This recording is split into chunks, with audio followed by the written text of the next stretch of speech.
स्वागत है आपका हमारे YouTube चैनल पे। मैं हूँ गायत्री और अब जो सीरीज़ हम स्टार्ट करने जा रहे हैं वो है बिज़नेस स्टडी की क्लास 11th की। ठीक है, तो यहाँ पे बिज़नेस स्टडी को दो पार्ट में बांटा गया है, एक तो फाउंडेशन ऑफ बिजनेस और एक कॉरपोरेट ऑर्गेनाइजेशन। तो यहाँ पे पहले हम देख लेते हैं पार्ट ए में क्या क्या है, कौन कौन से टॉपिक इसके अंदर हम कवर करने वाले हैं। तो सबसे पहले है unit 1 nature and purpose of business, जिसमें है history of trade and commerce in India, फिर है बिजनेस प्रोफेशन एम्प्लॉयमेंट, और फिर है हमारे पास इसके ऑब्जेक्टिव बिजनेस के। देन है हमारे पास क्लासिफिकेशन ऑफ बिजनेस एक्टिविटीज, इसको दो पार्ट में बांटा गया है, एक तो इंडस्ट्री है, दूसरा है कॉमर्स, और उसके बाद है हमारे पास बिजनेस रिस्क। नेक्स्ट जो हमारे पास सेकेंड यूनिट बन रही है उसके अंदर है फॉर्म्स ऑफ बिजनेस ऑर्गेनाइजेशंस। यहाँ पे है हमारे पास sole proprietorship, partnership, Hindu undivided family business, corporate society और कंपनी। इसके बाद थर्ड यूनिट में है हमारे पास public, private and global enterprises and forms of public sector enterprises.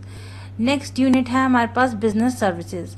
Business को करने के लिए बहुत सी सर्विसेज की भी ज़रूरत होती है, तो यहाँ पे इसके अंदर हमारे पास सर्विसेज का भी एक चैप्टर है पूरा। नेक्स्ट है एमर्जिंग मोड ऑफ बिजनेस, यानी कैसे बिजनेस को ऑनलाइन बिजनेस बनाया गया, कैसे ई कॉमर्स आया। देन है हमारे पास social responsibility of business and business ethics, जब हम बिजनेस कंडक्ट कर रहे हैं तो हमारी सोसाइटी की तरफ क्या रिस्पॉन्सिबिलिटी बनती है, वो इस चैप्टर के अंदर है। और साथ ही साथ हमारी मॉरल वैल्यूज़ क्या रहेंगी बिजनेस को कंडक्ट करते हुए, ये भी इसके अंदर हम देखेंगे। नेक्स्ट पार्ट है हमारा part B, corporate organisation, finance and trade.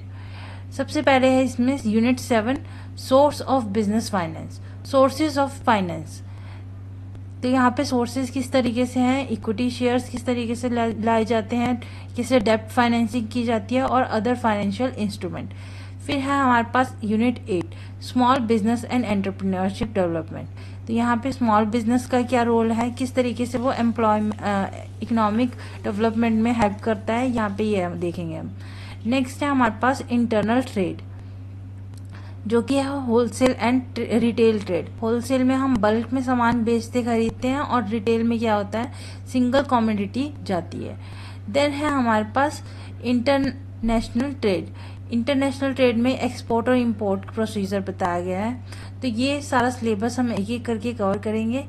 आपको धीरे धीरे ये साथ में चलना पड़ेगा, तभी आपको पूरा का पूरा ये चैप्टर हमारे समझ में आएंगे। Thank you.